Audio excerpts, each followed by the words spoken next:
Once upon a time, in a world not quite unlike our own, there lived an angel named Clarence. Clarence, you see, was not your average celestial being. He had a specialty for mischief, and rather than the silver-winged, haloed figure one might picture, soaring through the clouds, he was more of a rugged, scruffy, and decidedly disheveled angel. Think of a feather duster that had lost a fight with a vacuum cleaner. Clarence had a penchant for poking fun at the rules of the heavens, and for this affront to the cosmic bureaucracy. He was cast down to earth, not exactly hell, but a suburban neighborhood that might as well have been. The rusty mailbox on the corner of Elm Street seemed to whisper second chances, while a lawn gnome nearby snickered with a knowing glint in his ceramic eyes. Now, you'd think a fallen angel might spend his time trying to redeem himself, or plotting his return to the celestial courts.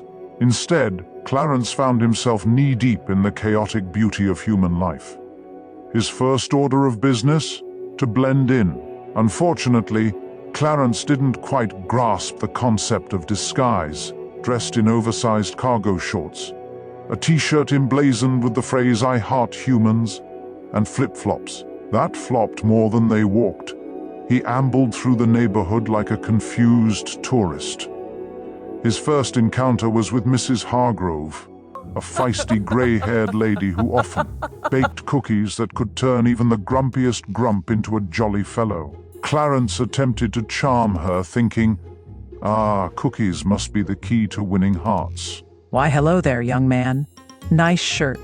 Mrs. Hargrove smiled, handing him a batch of her famed oatmeal raisin cookies. Clarence took a joyful bite, only to realize she had a secret ingredient, love, mixed with a copious dose of walnuts. With an exaggerated grin, he replied, "These could convince the gates of heaven to reopen." Sweetheart, if the gates of heaven are relying on my cookies, we might just be stuck here for eternity. She cackled, her laughter echoing through the air like a tinkling wind chime. Clarence couldn't help but chuckle. As days turned into weeks, the neighborhoods offered Clarence peculiarities he never expected. He took to collecting quirky human habits, like a bird collecting shiny objects. He learned the fine art of lawn mowing, which he soon discovered was more about competing with the Joneses than keeping the yard tidy. He accidentally transformed the simple task into an impromptu neighborhood competition, earning a blue ribbon for most creative lawn pattern. Instead of spiraling back into dark despair, Clarence embraced the absurdities of human life. He hosted poker nights, only to realize he had no clue what bluffing meant. He earned a peculiar reputation as a terrible gambler, tossing his celestial luck out the window like confetti. But it wasn't all cookies and kerfuffles. Despite his newfound levity, Clarence still yearned to understand human emotions, which he clumsily equated to earthly experiences. One day, he decided to take a stab at feelings.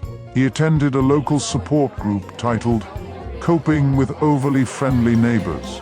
With wide eyes and a gleeful heart, he addressed the group. Greetings, my fellow companions of existential dread. I'm Clarence, a fallen angel, and I'm here to explore the boundless joys of ennui. The room erupted in laughter. The group quickly decided that Clarence wasn't there to handle their woes, but rather to humorously highlight them. They began inviting him to more gatherings. Clarence, the jester of woe, they named him. Months passed, and Clarence found himself interwoven into the fabric of human existence, giving advice to over-caffeinated moms, consoling teenagers over heartache, and regaling tales about heavenly politics while baked goods disappeared into thin air. Then came a day that broke the comic routine. Clarence overheard a conversation about how returning to heaven was a matter of making amends. He watched as the very humans he had stumbled upon began reflecting on their struggles, realizing their own desires for reconciliation with themselves. Suddenly, in a moment both profound and comically disastrous, Clarence burst forth, wings flapping with earnest desperation. But what if the redemption you seek is here, among you? Let laughter and shared stories carry you, for I've finally figured out what it means to be human. The group stood shocked for a heartbeat, then erupted into laughter again, realizing that perhaps clarification of feelings wasn't meant to be taken seriously. In a way, Clarence had become a symbol of transforming the mundane into the extraordinary through humor.